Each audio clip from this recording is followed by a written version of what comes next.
We can read today in John chapter 1, verses 10 through 13. So John 1, starting at verse 10. He was in the world, and the world was made through him, and the world did not know him. He came to his own, and his own did not receive him. But as many as received him, to them he gave the right to become children of God, to those who believe in his name, who were born not of blood, nor of the will of the flesh, nor of the will of man, but of God. So let's look at these.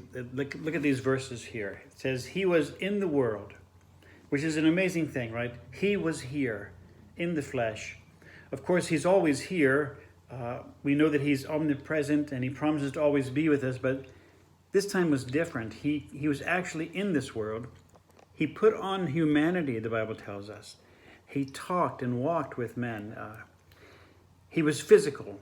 He was sitting right beside human beings. He was having dinner with real people, sitting right across the table, sitting right beside somebody.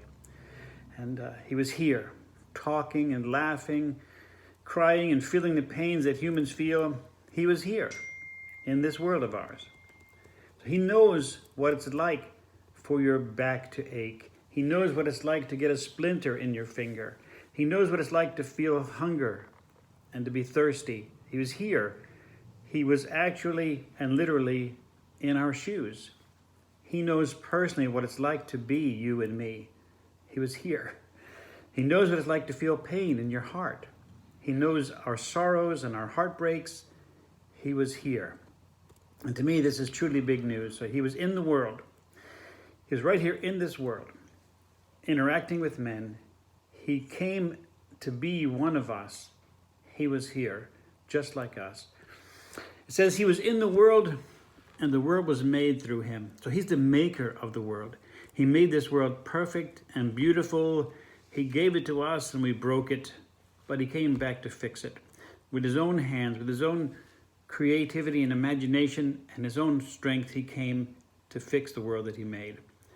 And he came here to the place he made. He lived among the people that he made, and he experienced firsthand what it's like to be one of us. And I love that because it says in Hebrews 4:15, it says, we do not have a high priest who cannot sympathize with our weaknesses, but was in all points tempted as we are, yet without sin.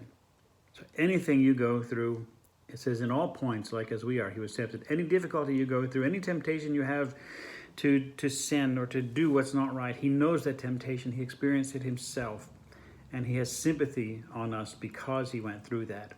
He sympathizes with our weaknesses, having faced the same things that we face here.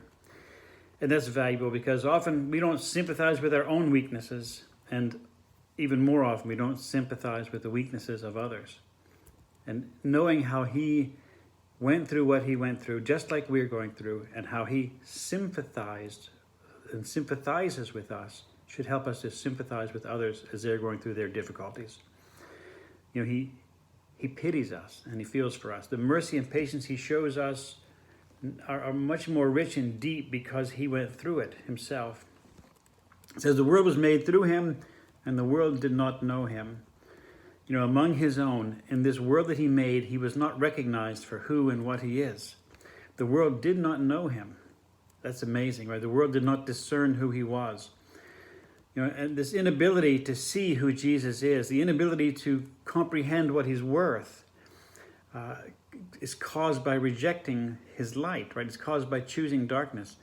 Some of the people, especially religious leaders, asked Jesus to prove who he was with signs. They said, show us a sign to prove who you are.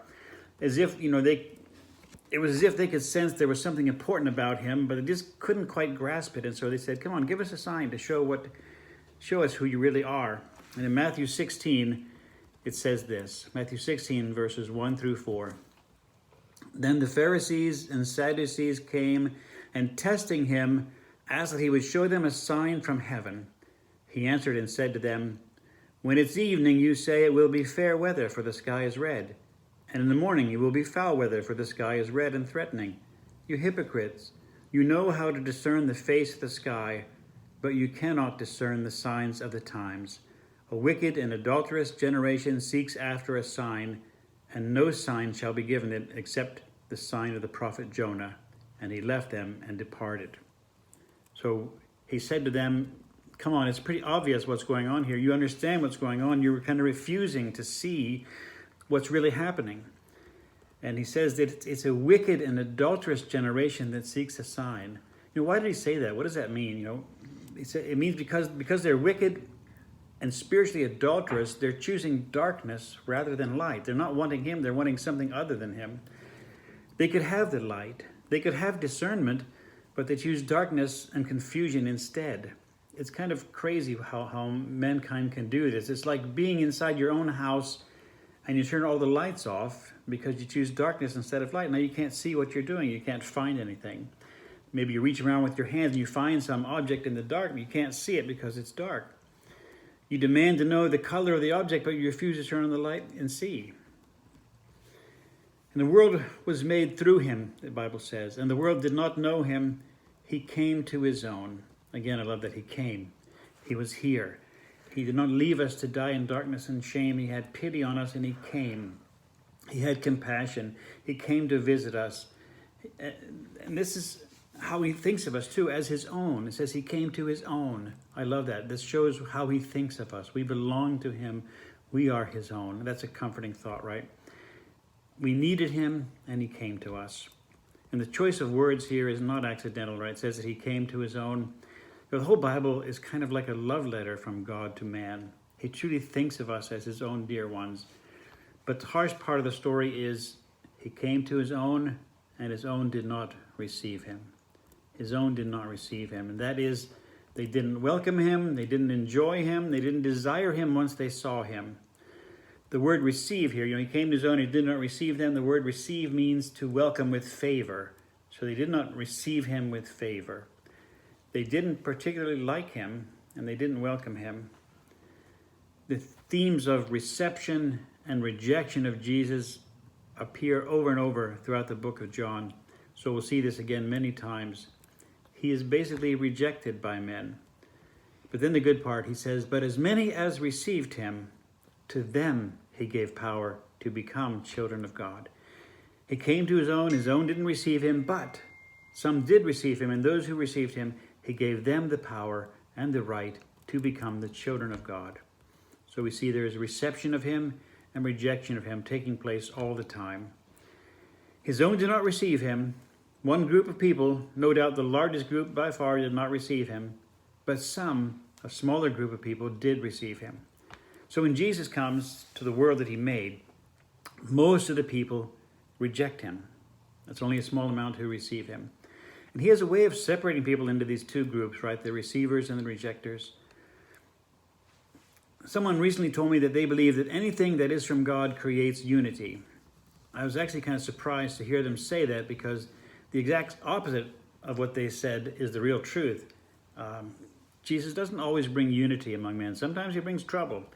And in Matthew 10, verses 34 through 37, we see this. As the Lord speaks, he said, do not think that I came to bring peace on the earth. I didn't come to bring peace, but a sword. For I have come to set a man against his father, a daughter against her mother, and a daughter-in-law against her mother-in-law. And a man's enemies will be those of his own household. He who loves father or mother more than me is not worthy of me. He who loves son or daughter more than me is not worthy of me. So when Jesus comes into a culture, he actually separates people rather than uniting them. He's not the God of peace and love only, but he's a God of truth as well. And the truth has a way of creating disunity and separation. So some reject him and some receive him. He tells us that allegiance to him takes priority over any other possible allegiance in the world. When he comes into a culture, even family relationships, and they give away to allegiance to your family has to give way to allegiance to him, so that it actually says a man's enemies are those of his own household. And this faith in Jesus makes these distinctions between people. There are actually two distinct groups of people mentioned in these verses, which are distinguished by how they receive Jesus Christ. He says he came to his own, and his own did not receive him. That's one group of people. You can look at this group as consisting of the Jewish people of his day, or as consisting of all mankind in general who don't receive him or believe in him. The second group is described as many as received him. So faith distinguishes between those who receive him and those who reject him. To those of us who have received him, the idea of the most beautiful, the most amazing, most worthy one of all being rejected is a horrible thought. The idea to us of rejecting Jesus is terrifying, because we at least have some understanding of what he truly deserves from us. He deserves a level of devotion beyond our capacity to give, and so the idea of rejecting him is terrifying to us. We have at least a small understanding that he deserves to be worshipped and adored and loved with everything that we have. The good news, although only a small percentage receive him, is that he takes good care of those who receive him. He doesn't just get angry at the whole human race because most of them reject him. He doesn't wipe everybody out because of how people treat him. He's patient, and he cares for each one of his sheep, and he gives us power to become the children of God. He adopts us. He facilitates our adoption. As many as received him, to them he gave the right, the power to become children of God, to those who believe in his name. So to be a follower of Jesus is spoken up here in two ways. It's called receiving him and believing in his name. To receive him is to welcome him with favor, like we said. It's to think well of him, to think highly of him, to want to bring him into our house and show him hospitality, to desire to be with him. And to believe in his name is to trust him, to acknowledge that he's all that his name says he is. Faith believes in his name and believes in all that his name means for us.